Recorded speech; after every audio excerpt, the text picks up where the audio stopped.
करते थे दौलतराम सिंघानिया। विजयपत सिंघानिया ने कंबल बनाने की एक छोटी सी फैक्ट्री को 1200 करोड़ की कंपनी तक पहुंचा दिया।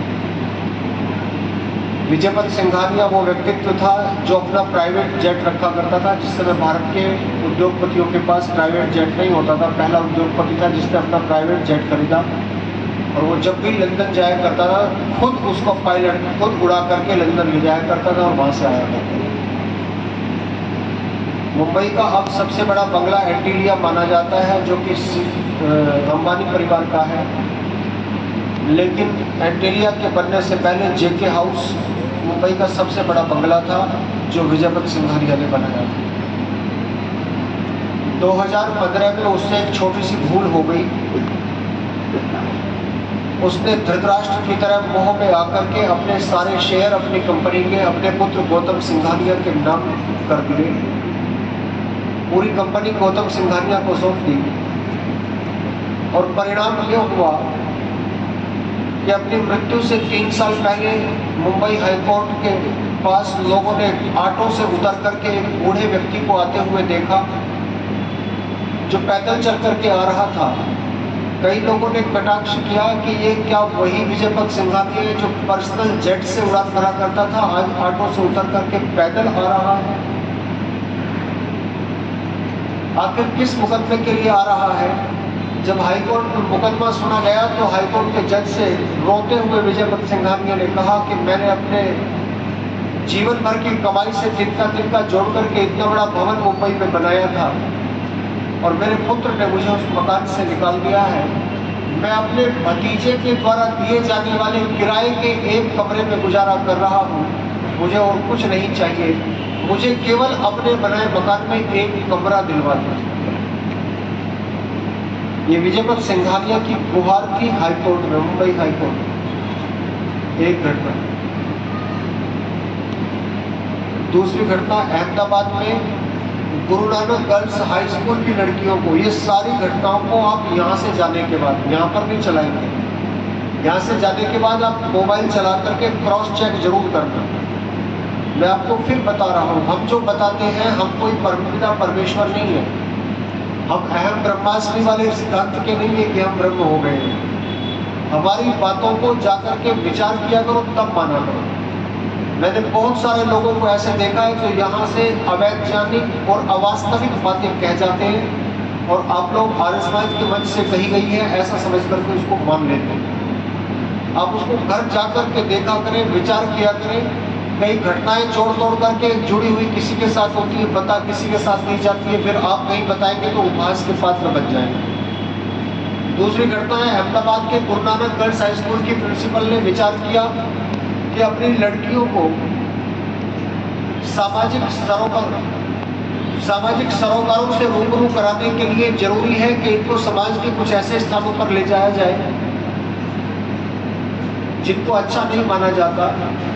वो अपने स्कूल की लड़कियों को वृद्ध आश्रम में ले गई। वृद्ध आश्रम में पहले से पता था कि आज स्कूल की लड़कियां मिलने के लिए आएंगी, तो सब वृद्ध माताएं पिता सब लाइन में बैठ गए। एक एक लड़की जाती थी, उनके पैर स्पर्श चरण स्पर्श करती थी, उनको हाथ जोड़ के प्रणाम करती थी और उनको कुछ उपहार दे करके आगे आगे बढ़ जाती थी सब लड़कियां। जब एक लड़की एक वृद्ध माता के सामने गई तो माँ ने अपना चश्मा ठीक करके एकदम उसको उसके नाम से पुकारा और जब उस लड़की ने ध्यान से देखा तो वो लड़की गिर गई। उसकी आंखों से आंसुओं की धारा बह निकली। वो उस वृद्ध माता को चिपट गई और दैनिक भास्कर समाचार पत्र का संवाददाता कैमरे के साथ वहां मौजूद था। उसने कैमरे से वो फोटो क्लिक कर दी कि जब वो लड़की स्कूल यूनिफॉर्म में वो लड़की एक वृद्ध आश्रम में रहने वाली महिला के साथ गले से लिपट करके हू करके रो रही है, दहाड़े मार मार करके रो रही है। जब दोनों कुछ शांत हुई तो प्रिंसिपल आ गई। उसने पूछा अपनी लड़की से, क्या तुम इस वृद्ध माता को जानती हो? लड़की ने आंसू पोंछते हुए कहा कि जानती क्यों नहीं, ये मेरी दादी है। जानती क्यों नहीं, ये मेरी दादी है। तो क्या तुम्हें पता नहीं था कि तुम्हारी दादी यहाँ पर रह रही है? उन्होंने कहा, उसने कहा नहीं मुझे पता नहीं था। मैं जब एक दिन स्कूल से वापस आई, मैंने अपने घर में आकर के अपने माँ और अपने पिता से पूछा कि दादी कहाँ है, तो उन्होंने कहा कि वो तीर्थ यात्रा करने कहीं बाहर गई है। और मुझे तो आज पता चल रहा है कि मेरी दादी को ये तीर्थ यात्रा कराई जा रही है। दैनिक भास्कर के मुख्य पृष्ठ पर जब वो फोटो और वो समाचार प्रकाशित हुआ तो उस लड़के को बड़ी शर्म आई। वो अगले दिन आकर के अपनी माँ को उस वृद्ध आश्रम से लेकर के चला गया, लोगों के तानों से बचने के लिए। अब तीसरी घटना सुनिए। तीसरी घटना मुंबई की है, 2014 या 14 या 17 की होगी, मतलब सन मुझे एग्जैक्ट याद नहीं है। एक व्यक्ति लगभग 40-45 साल का एक व्यक्ति एक फ्लैट के सामने खड़ा है। ओशिवारा के अंदर 6 करोड़ रुपए का एक फ्लैट है, बड़ा शानदार सी फेसिंग, बड़ी महंगी कीमत होती है वो। और फ्लैट के सामने बार बार कभी घंटी बजाता है, कभी दरवाजा खटखटाता है, कभी आवाज लगाता है, मम्मी मम्मी चिल्ला रहा है। उसके सूटकेस को देखने से लगता है कि फ्लाइट से आया, क्योंकि उसमें फ्लाइट के वो निशान बने हुए, वो चिपके हुए हैं, उसमें लगेज के जो निशान चिपका देते हैं। जब काफी देर उसको हो गई तो अड़ोस पड़ोस के फ्लैट से कुछ 1-2 वृद्ध व्यक्ति निकल करके आए। उसने पूछा, अंकल आपने मम्मी को देखा है क्या? उनके पूछने से पता लगता है कि शायद उसकी माँ यहाँ पर रहती है। और आपकी जानकारी के लिए बता दूं, उस लड़के का नाम ऋतुराज साहनी था, जो कई करोड़ रुपए के पैकेज पर अमेरिका में नौकरी करता था, जो कि इंजीनियर था, सॉफ्टवेयर इंजीनियर था। आज से 10-15 साल पहले सॉफ्टवेयर इंजीनियरों की बहुत भारी डिमांड थी।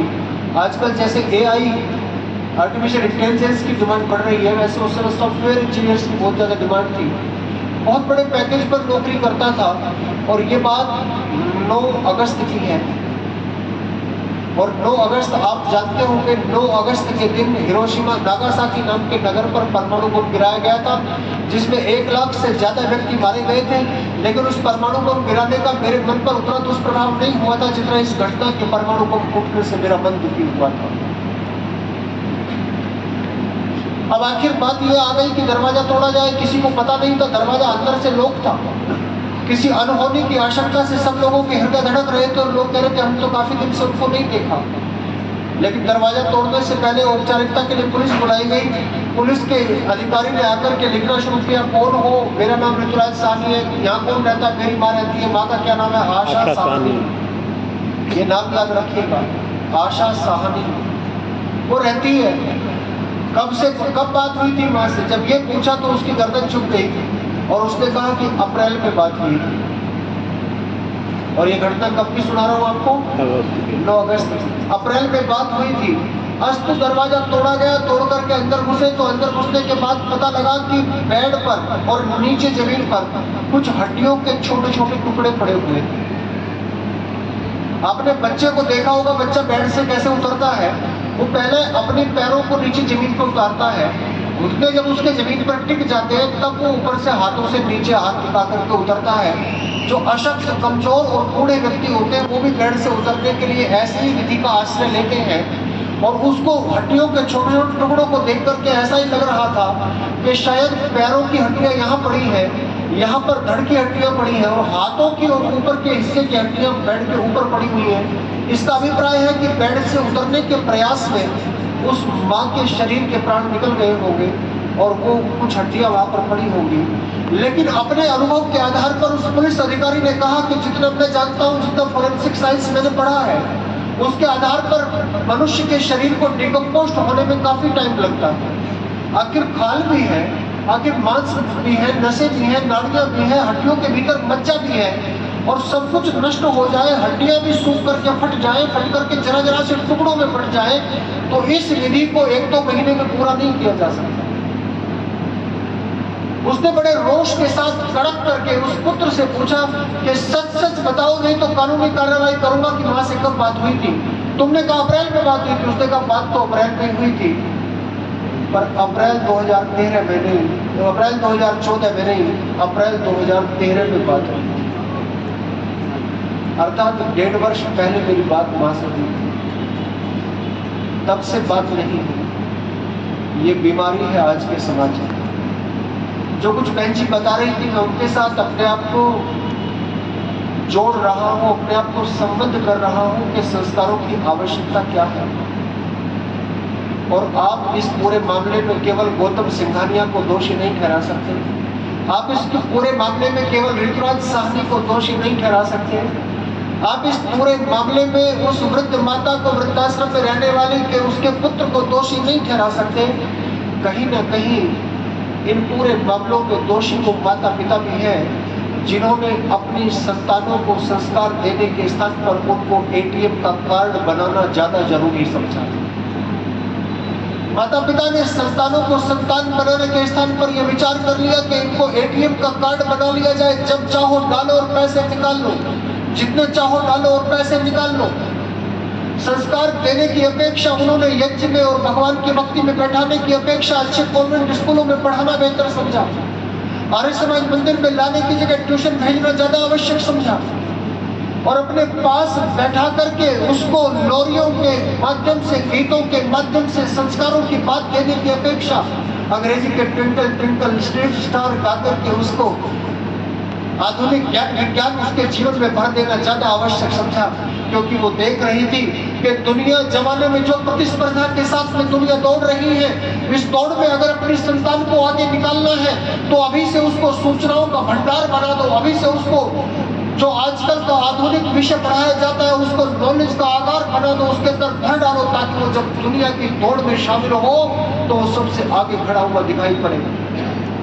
दुर्भाग्यवश उनकी ये संतानें दुनिया की दौड़ में तो आगे निकल गई, लेकिन वो इतनी आगे निकल गई कि पीछे माता पिता की ओर मुड़ करके देखने का उनके पास समय न रहा, सामर्थ्य न रहा, बुद्धि न रही और संस्कार न रहा। इसलिए संसार के लोगों, अमात्य शक्ति अभद्र पुरुषों, मैं आपसे निवेदन कर रहा हूँ, आप में अधिकांश बड़ी आयु के हैं, लेकिन कुछ मध्यम आयु के भी हैं, और जो बड़ी आयु के हैं उनके परिवार में पौत्र और पौत्री भी होंगे। मैं आपसे ये निवेदन करने चला हूँ, अपने संतानों को बचपन से सुसंस्कार देना चाहिए, और बच्चे तो कोरे कागज की तरह होते हैं, उनको संस्कार देने में सबसे बड़ा दायित्व उनके माता पिता और परिवारों जनों का होता है। इसलिए मैं कहना चाहता हूँ, इस संस्कार विधि पुस्तक के आधार पर कहना चाहता हूँ कि बालक को संस्कार देने के लिए आवश्यक है कि माता पिता अच्छे संस्कार वाले हों, माता पिता स्वयं अच्छे संस्कार वाले हों, क्योंकि बालक उनको बार बार समझाने से ज्यादा अपने माता पिता की क्रियाकलापों को देख करके ज्यादा समझता है। एक उदाहरण सुनिएगा, ये नहीं चलेगा, ये बिल्कुल नहीं चलेगा। क्लास में जब बच्चे बात करते हैं तो टीचर उनको अलग अलग बैठा देते हैं, अलग अलग कर दूंगा दोनों को अगर बात करोगे। इससे पता लगता है कि मेरी बात पर रस नहीं आ रहा है, अच्छी बात नहीं बता रहा मैं आपको कारण बता रहा हूँ, उसका समाधान बता रहा हूँ, समस्या बता रहा हूँ। सुनिएगा, परिवार में पति और पत्नी है, बालक अभी छोटे हैं, बच्चे भी छोटे हैं, बेटी और बेटा छोटे हैं, और पत्नी ने कोई बात अपने पति को कही, पति ने उसको झिड़क दिया बच्चों के सामने। बहुत गंभीरता के साथ सुनना इस बात को। पति ने अपनी पत्नी को झिड़क दिया बच्चों के सामने, बालकों को कुछ कहा नहीं, लेकिन बालकों को समझ में आ गया कि माँ को झिड़का जा सकता है, बस तुम्हें थोड़ा सा बड़ा होने की जरूरत है। अभी तुम छोटे हो, अभी तो माँ पिटाई कर सकती है, जब तुम बड़े हो जाओगे तो तुम अपनी माँ को झिड़क सकते हो, तब उसकी बात को मना कर सकते हो। और यही बात पति ने कोई बात कही और पत्नी ने उस बात पर नाराजगी व्यक्त कर दी, घर में स्यापा मचा दिया, घर में रोला मचा दिया और हंगामा करके घर को सर पे उठा लिया। पति को वापस लेनी पड़ी अपनी बात, पीछे झुकना पड़ा। तो बच्चों को ये बात समझ में आ गई कि पिता की बात को टाला जा सकता है, पिता को धमकाया जा सकता है, पिता को अपनी बात पीछे लेने पर विवश किया जा सकता है। बस थोड़ा सा तुम्हें बड़ा होना पड़ेगा माँ की तरह। अभी तुम बच्चे हो, अभी तुम्हारा पिता पिटाई कर सकता है, अभी तुम पिता की बात का विरोध न कर पाओगे, लेकिन जब बड़े हो जाओगे तो वो समय जरूर आएगा जब तुम पिता की बात को दरकिनार कर दोगे, उसको मना कर दोगे। ये संस्कार आपने दिए नहीं बच्चों को, ये संस्कार तो बच्चों ने आपको देख करके स्वयं प्राप्त कर लिए, स्वयं प्राप्त कर लिए। इसलिए मंत्र कहता है भवतम न समनसौ, भवतम द्विवचन का शब्द है, हो जाओ आदेश है, हो जाओ, समनसौ अच्छे मन वाले हो जाओ। पति और पत्नी, मैं अपनी बात को आज समाप्त करता हूँ। सब लोग बातों में लग गए हैं, मुझे लगता है समय अधिक हो गया है शायद। मैं बहुत संक्षेप में कहकर के अपनी बात को समाप्त करता हूँ। समय के बाद आप सुनना नहीं चाहते, मेरा तो ध्यान बहुत बढ़ता है इस तरह से। आप प्रधान जी इतना आपकी प्रशंसा करते हैं कि आप अच्छे श्रोता हैं, मुझे ये टोकना बार बार अच्छा नहीं लग रहा। चलिए मैं संक्षेप में सुना करके 10 मिनट में बात समाप्त कर दूंगा। अच्छा, आप लोग बात करें खूब अच्छे विचार से। कोई हमारा ज़्यादा टाइम नहीं हुआ है। मेरा अनुरोध है कि आचार्य जी को जो भी बात करनी है घर पे कर लें, बहुत समय पड़ा है, आधे घंटे बाद भी हम बात कर सकते हैं। आचार्य जी को सुने, फिर पुनः तालियों से सम्मान करें आचार्य जी का, क्योंकि ऐसे महापुरुष हमारे बीच में बार बार नहीं आते हैं। मैं अपनी कोई बात नहीं कह रहा, मैं केवल वेद की बात बता रहा हूँ। जब हिम सिस्टर, अपने जीवन में बस एक गलती मत कर बैठना, अपने जीवन में एक त्रुटि मत कर बैठना, अपने जीवन में यज्ञ की कभी हिंसा मत कर बैठना। और माँ यज्ञ पति हिम सिस्टर, यज्ञ के पति, यज्ञ के स्वामी, उस परम पिता परमेश्वर जिसने समस्त संसार का यज्ञ चलाया है, उसकी हिंसा मत कर बैठना। बस ये 2 बातें मैं आपको बताऊंगा।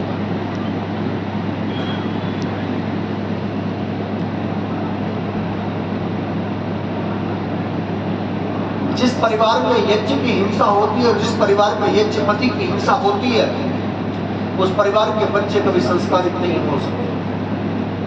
क्या आपने एक बात पर गौर किया? बहन जी ने इतनी सुंदर बात आपको बताई कि 16 के 16 संस्कार ऋषि दयानंद जी महाराज ने लिखे हैं, लेकिन 16 संस्कारों में एक कॉमन बात क्या है, एक सामान्य बात क्या है, जो गर्भाधान में भी करनी है, जो पुंसवन में भी करनी है, जो सीमंतोदय में भी करनी है, जो जातकर्म में भी करनी है, नामकरण में भी करनी है, निष्कर्मण में भी करनी है, चूड़ाकरण में भी करनी है, कर्णवेद में भी करनी है, और उपनयन में, वेदारंभ में, समावर्तन में, हर किसी संस्कार में करनी है।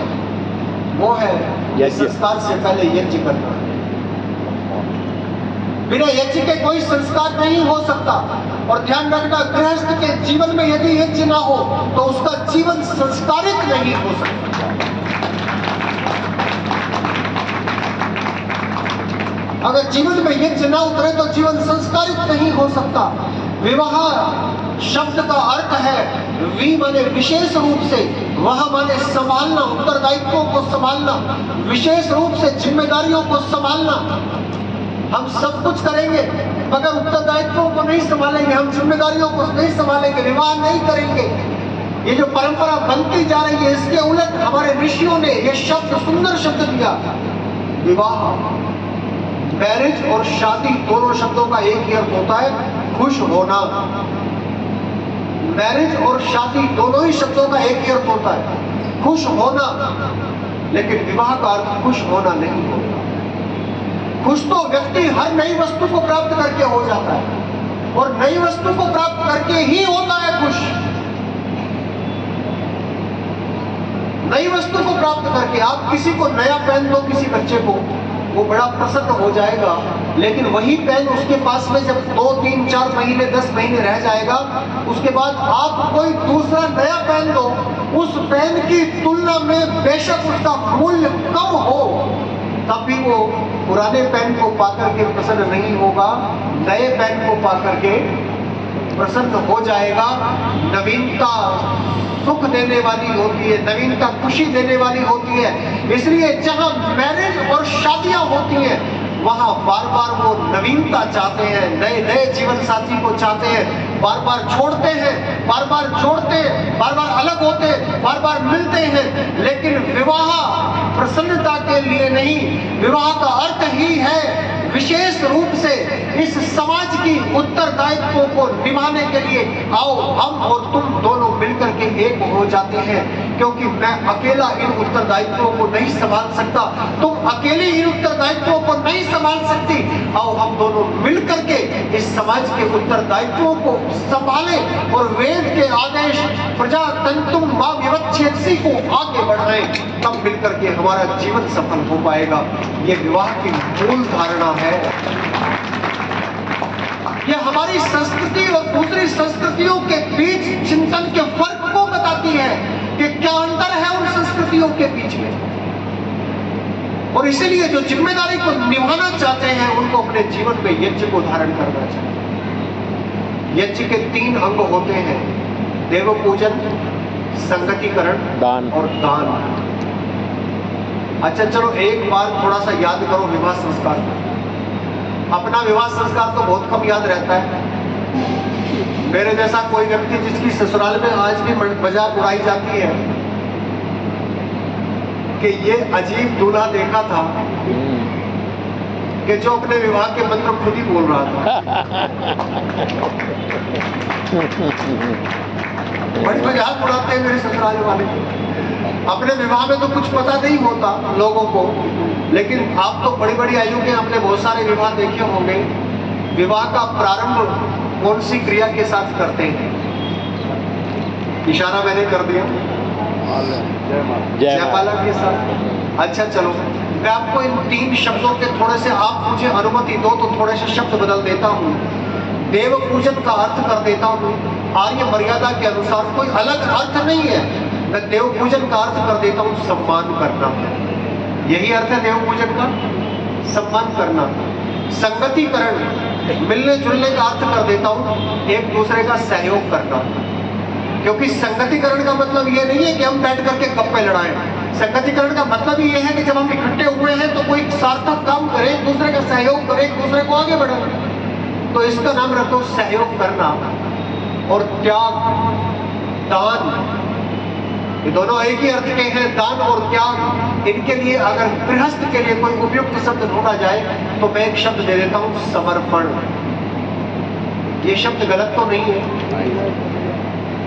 जैसे गुरु गोविंद सिंह जी महाराज ने हमारी इस सोई हुई निर्बल नपुंसक जाति को वीर शूरमा बनाने के लिए 5 प्रकार हमें दिए थे, केश, कंगा, कड़ा, कच्छर, कृपाण, जिससे हम शूरवीर बन सके, योद्धा बन सके, अपने धर्म की स्वयं रक्षा कर सके। वैसे ही ऋषि दयानंद जी महाराज ने इन वेद मंत्रों का अर्थ खजाना हमारे लिए खोल करके हर गृहस्थ के जीवन में यज्ञ को धारण करने के लिए ये 3 सकार हमें दे दिए। अगर आप आज इन 3 शब्दों को याद कर लेंगे तो मेरा आग्रह आना सार्थक हो जाएगा। अगली बार नहीं सुनाऊंगा इस मंत्र को। ये 3 सकार याद कर लीजिए। पहला क्या है? भूल गए ना? पहला है सम्मान। बोलिए जरा, पहला क्या है? सम्मान। दूसरा क्या है? सहयोग। सहयोग। और तीसरा समर्पण। सम्मान, सहयोग और समर्पण। ये 3 सकार हैं, अर्थात इनको आप सामान्य भाषा में कहें तो देव पूजन, संगतिकरण और दान। जब ये पति पत्नी के जीवन में आते हैं तो इनको सम्मान, सहयोग और समर्पण करते हैं। विवाह की वेदी पर सब सजाया जा चुका है, सामान यज्ञ के ब्रह्मा भी बैठ चुके हैं, सब रिश्तेदार नातेदार सब आकर के बैठे विराजमान हैं। और तभी वर के माता पिता और वधू के माता पिता उपस्थित हुए कि हमारे पुत्र और पुत्री का विवाह कराइए आचार्य जी। आचार्य जी ने कहा कि पहले वो परीक्षा तो दे, अगर वो परीक्षा में पास हुए तो मैं विवाह कराऊंगा। उन्होंने पूछा परीक्षा क्या होगी? कि पहले उनको व्रत लेना पड़ेगा। क्या व्रत लेना पड़ेगा? इस संसार के लोगों के सामने की ओर मुंह करके कहना पड़ेगा आज से मैं आपका सम्मान किया करूंगी, और वर कहेगा आज से मैं भी आपका सम्मान किया करूंगा। जो दोनों पति और पत्नी इस प्रतिज्ञा को नहीं करेंगे वो इस यज्ञ की वेदी पर बैठने के अधिकारी नहीं होंगे। इसीलिए वर और वधू हाथों में पुष्पमाला लेकर के पहले एक दूसरे के गले में पहनाते हैं, सबके सामने प्रतिज्ञा करते हैं और उसके बाद यज्ञ की वेदी पर आकर के बैठते हैं।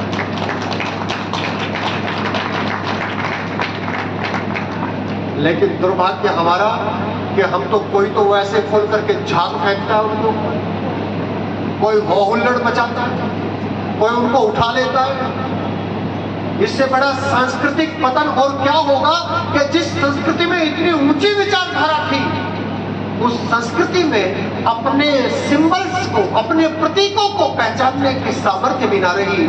और उस वजह की बात तो ये कि संस्कार कराने वाले लोग भी जब देखते हैं उनकी स्थिति रात के 2-3 बज गए हैं, सब लोग ऊँघ रहे हैं, हाँ कर रहे हैं, सब पड़े जा रहे हैं।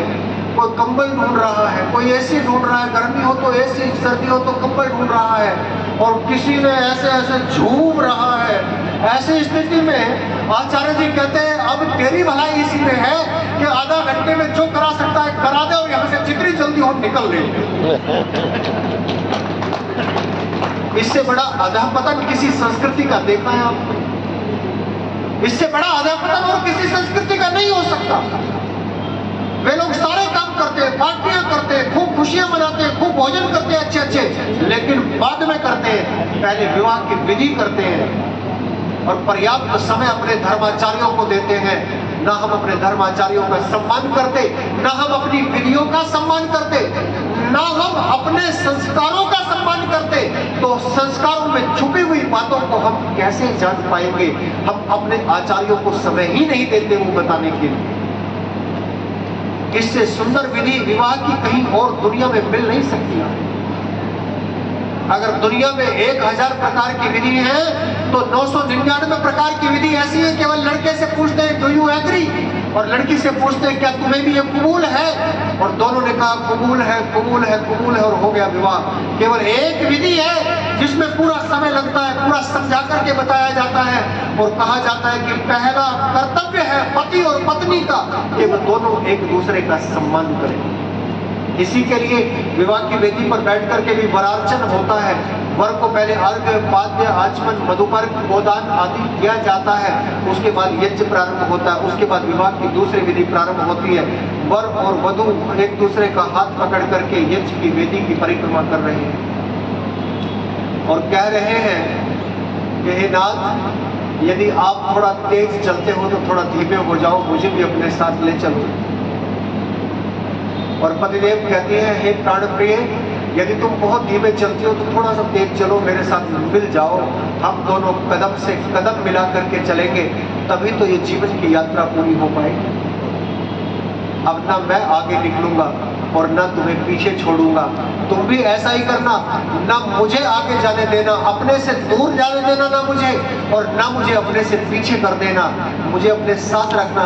जब हम दोनों एक दूसरे के साथ कदम से कदम मिला करके चलेंगे तो ये जीवन की यात्राएं धर्म, अर्थ, काम और मोक्ष की प्राप्ति के लिए जीवन में जो कुछ भी व्यक्ति करता है इन्हीं 4 के लिए करता है, और इन्हीं 4 के निमित्त 4 लावा फेरे करते हैं दोनों एक दूसरे का हाथ पकड़ करके कि अब जिएंगे तो साथ साथ, मरेंगे तो साथ साथ, रहेंगे तो साथ साथ, करेंगे तो साथ साथ।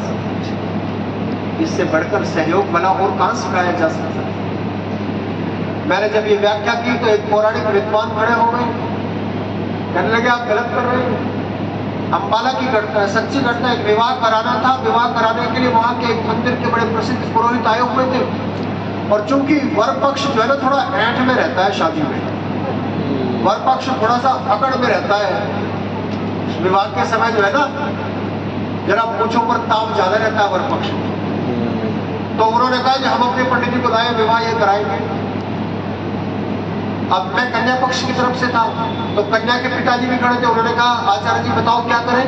मैंने कहा कोई बात नहीं, ये विवाह कराए, मुझे कोई दोष नहीं है, मुझे कोई दिक्कत नहीं है, पर जो भी विवाह कराएगा वो अपनी पुस्तक विवाह कराने की दूसरे के हाथ में दे देगा।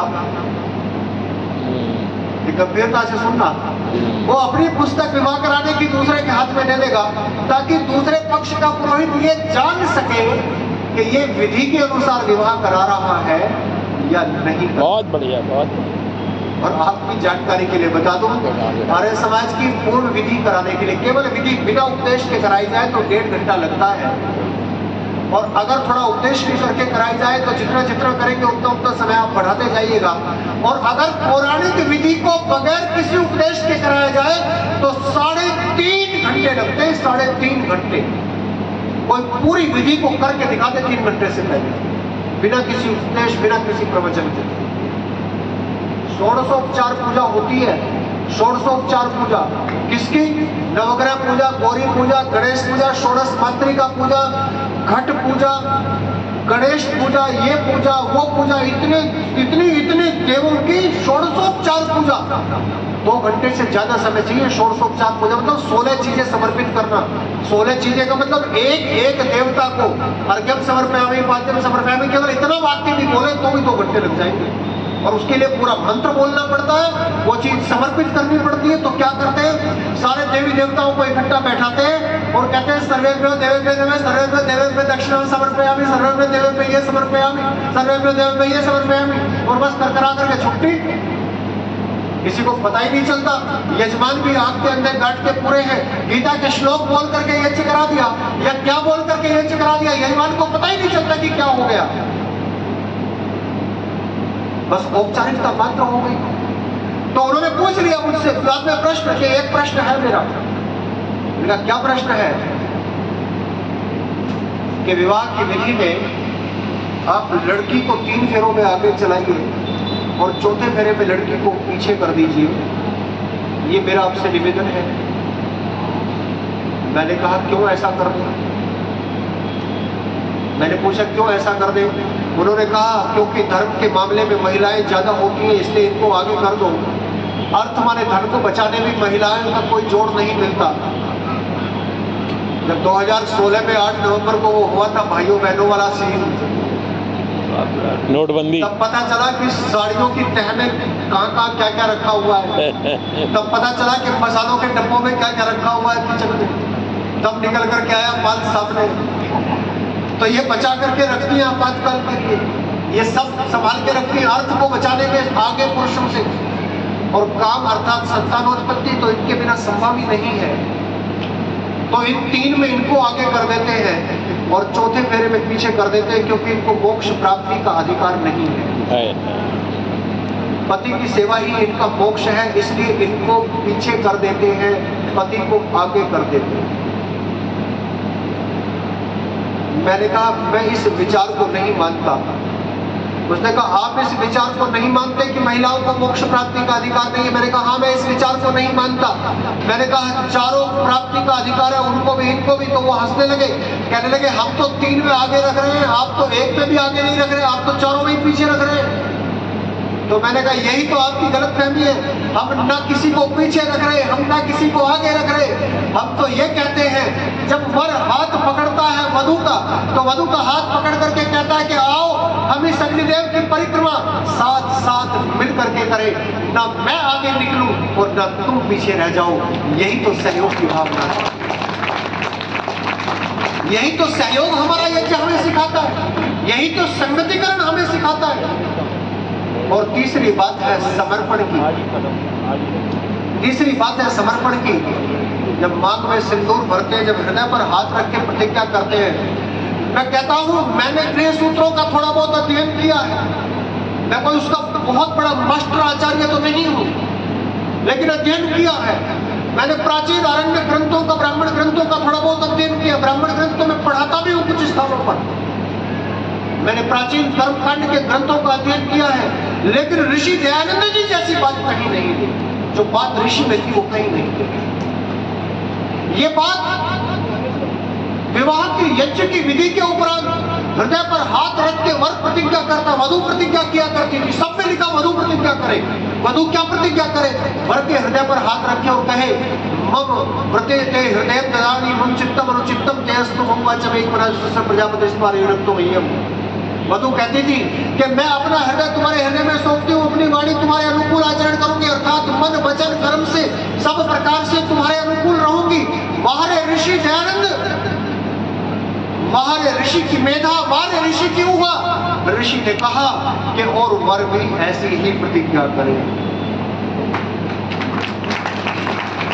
वर भी ऐसी ही प्रतिज्ञा करे।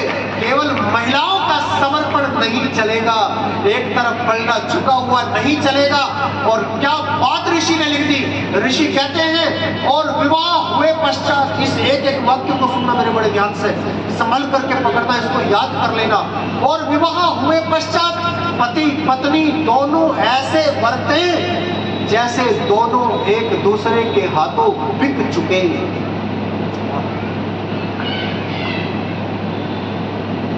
बिकने का मतलब क्या होता है? बिकने का मतलब क्या होता है? मान लो किसी दुकानदार ने मुझे ये पेन बेच दिया,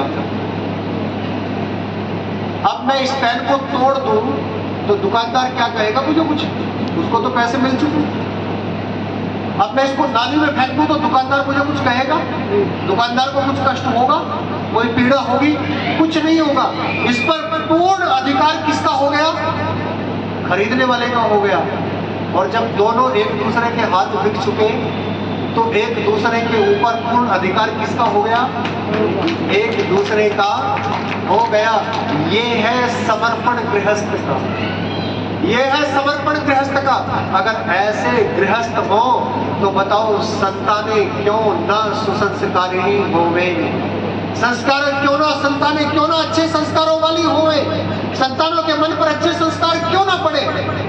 या तो पति और पत्नी दोनों को एक ही बात दिखाई पड़ती है कि अपना टका धर्म टका कर्म टका एवं परमम पदम यस्य गृहे टका नास्ति स टका टक टकायते। ये टका कैसे मिले, ये टका कैसे मिले, ये टका कैसे मिले? जब पति टका की दौड़ में, जब पत्नी टका की दौड़ में, तो जब बच्चे बड़े हो जाएंगे तो पत्नी और पत्नी दोनों टकटकी लगा करके देखेंगे बच्चों की ओर, लेकिन वे टकटकी लगाए रहेंगे और बच्चे टकटका कमाते रहेंगे। वो उनकी ओर नहीं देखेंगे, वो उनकी ओर नहीं देखेंगे। तो दोनों अपना अपना फर्ज निभा रहे हैं। जवानी में ये बच्चों की ओर नहीं देख रहे और बुढ़ापे में बच्चे इनकी ओर नहीं देख रहे। संस्कार कौन किसको देखेगा? कौन मर्यादाओं का पालन करेगा?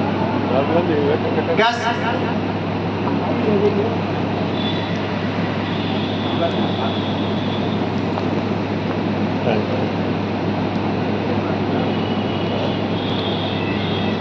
कुछ और सुना दूं या कर दूं समापन? आप दोनों मान क्यों नहीं रहे आज? ये सबसे ज्यादा बात यही कर रहे हैं। आप दोनों आपको आज आगे सीट नहीं मिली, इसका नाराजगी है क्या आपको कोई मुझसे? आप दोनों मान ही नहीं रहे, मुझे कहना ही पड़ रहा है नाम लेकर के आपका। मैं कहना नहीं चाहता था लेकिन ये तो अशोभनीय लगता है। एक बार गाड़ी पटरी से उतर जाती है, बोलता बोलता व्यक्ति फिर दोबारा उसको वो करता है। कोई मजाक उड़ाने की बात नहीं, जिसमें मजाक उड़ाने की तो मैंने एक भी बात नहीं कही कोई। चलिए मैं एक उदाहरण देता हूँ। आज मेरा मन बड़ा व्यथित हो गया, पता नहीं क्यों आप दोनों बातें करने में लगे। शायद आज मैं अपने विषय को ठीक प्रकार से रख नहीं पाया।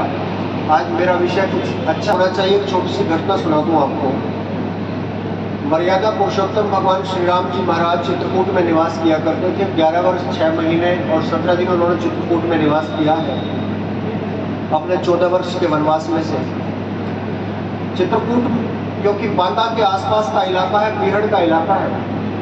मंदाकिनी नदी के किनारे पर उन्होंने अपनी कुटिया बनाई थी। उस बीहड़ के इलाके में बहुत बड़े बड़े वृक्ष बड़े कम पाए जाते हैं। छोटी छोटी झाड़ियाँ या छोटे छोटे पौधे ही होते हैं बीहड़ में। आपसे तो ज़्यादा दूर नहीं है, आगरा से तो शुरू हो जाता है बीहड़, आप जानते हैं। फिल्मों में भी आपने देखा होगा बीहड़ का इलाका।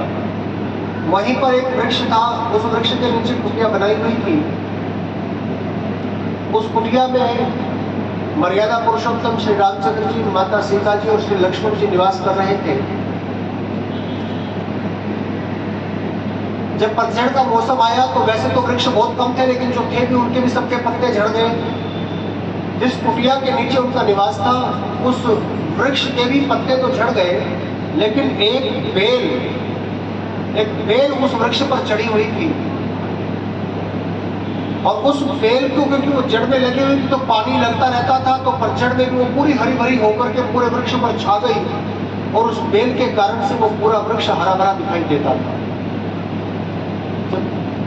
मर्यादा पुरुषोत्तम श्री राम जी ने ऊपर को देखा